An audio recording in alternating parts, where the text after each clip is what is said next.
পরানো আছে থাক, সেই জন্য আমি পরিয়ে রাখি। দেখো তোষকের দেখো অবস্থা, কখন যে হয়েছে এটা কিন্তু আমরা টেরও পাইনি। এই দেখো বিছনা গোছাতে এসে দেখছি ও চাদর তুলে চাদর করে দিয়েছিল, গুটিয়ে রেখেছিল। আর এখানে না সুতির চাদর পাতা ছিল না, ওই যে 100 টাকা করে চাদরগুলো পাওয়া যায় না আজকাল, কি মেশানো থাকে সিনথেটিক। তো আমি অত দামি চাদর পাততে পারি না, ওই চাদরগুলোকেই আমি পেতে রেখে দিই। দেখাচ্ছি তোমাদেরকে চাদরটা।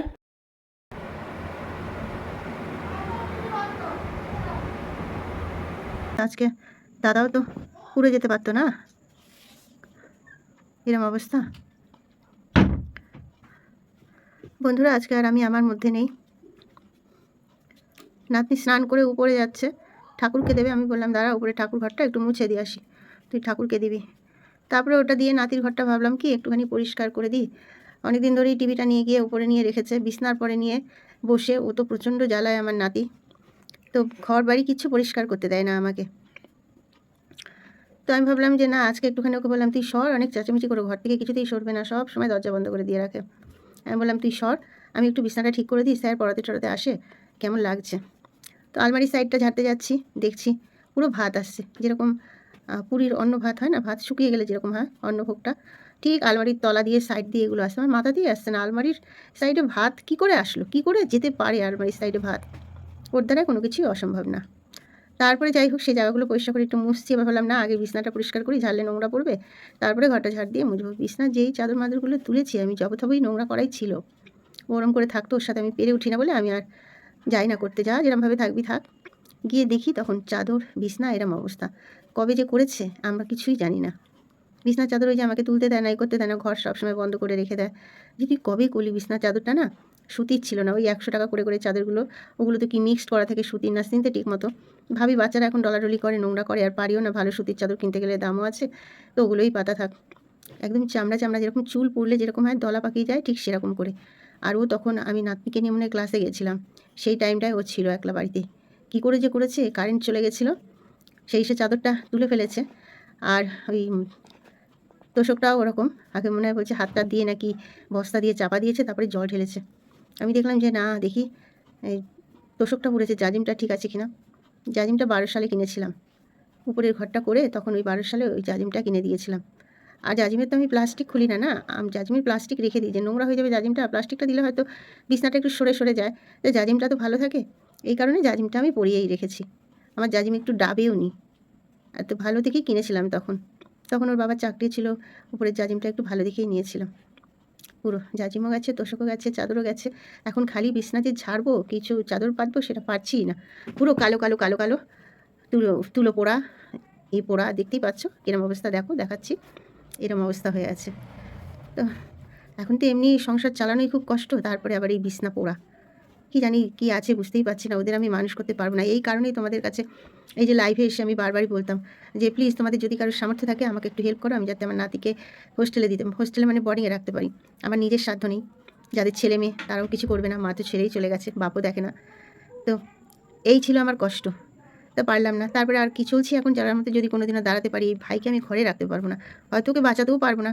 এমনটা যদি করে, ওকে একা ঘরে রেখে আমি কোথায় যাব? আমাকে তো একটু বাইরে টাইরে বেরোতে হয় কাজে কর্মে, তখন নাতনিকে নিয়েই বেরোই। নাতনিকেও দরকার হয়, দুজন থাকলে আরও দুষ্টুমি করে, মারামারি করে হয়তো, তো এইভাবে আমি বেরোই।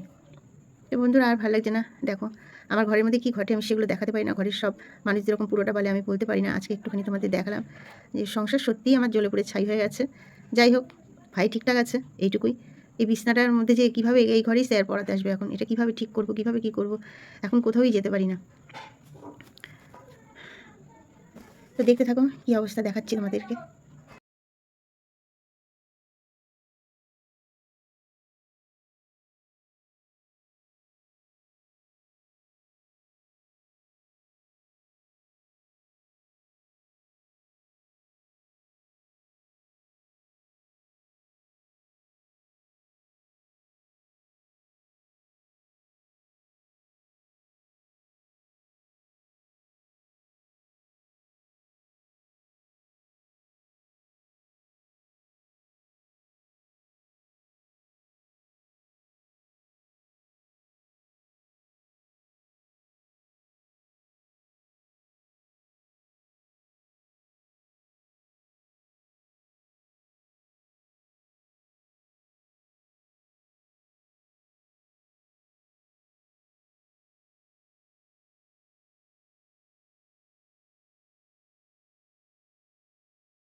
এই দেখো বন্ধুরা, কাঁচ নেই কিন্তু, দেখতেই পাচ্ছ তো? এই দেখো পুরো কাঁচ নেই, এই দেখো কাঁচ ভাঙা।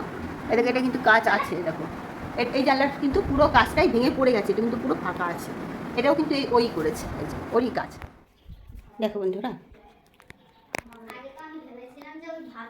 বিছনার চাদর পুড়ে জাজিম পর্যন্ত নিচের ধরে গেছে। দেখো আমার জাজিমে প্লাস্টিক লাগানো ছিল, যে যাতে জাজিমটা নোংরা না হয়, সেই জন্য আমি আমার নিচেরটার মধ্যেও কোনো প্লাস্টিক খুলিনি। এখনও ছিঁড়ে ছিঁড়ে এসছে, সামনে দিয়ে দেখো ছিঁড়ে ছিঁড়ে এসছে, কিন্তু আমি তাও প্লাস্টিকটা খুলি না, যে থাক এটা পরানো আছে থাক, সেই জন্য আমি পরিয়ে রাখি। দেখো তোষকের দেখো অবস্থা, কখন যে হয়েছে এটা কিন্তু আমরা টেরও পাইনি। এই দেখো বিছনা গোছাতে এসে দেখছি ও চাদর তুলে চাদর করে দিয়েছিল, গুটিয়ে রেখেছিল। আর এখানে না সুতির চাদর পাতা ছিল না, ওই যে 100 টাকা করে চাদরগুলো পাওয়া যায় না আজকাল, কী মেশানো থাকে, সিনথেটিক। তো আমি অত দামি চাদর পাততে পারি না, ওই চাদরগুলোকেই আমি পেতে রেখে দিই। দেখাচ্ছি তোমাদেরকে চাদরটা, দেখো চাদর, এই যে চাদরের কী অবস্থা, এই যে সুতির না বলে দেখো কীরকম হয়ে গেছে, উড়লে যেরকম ছাই হচ্ছে তা না, এই যে দলা দলা পেকে গেছে যেরকম, দেখো এই যে তোষকের উপরটা, এই দেখো তোষকের নিচটা, এই দেখো জাজিম, দেখে নাও। আমার কপাল পুড়ে গেছে, আমার সংসারও পুড়ে গেছে, আমার সব কিছু পুড়ে গেছে। আমার আজকে না আর কোনো ভাষা নেই যে আমি কি করব। এই দেখো বন্ধুরা, নিচে আমি চাল কুমড়ো ভাজা করবো বলে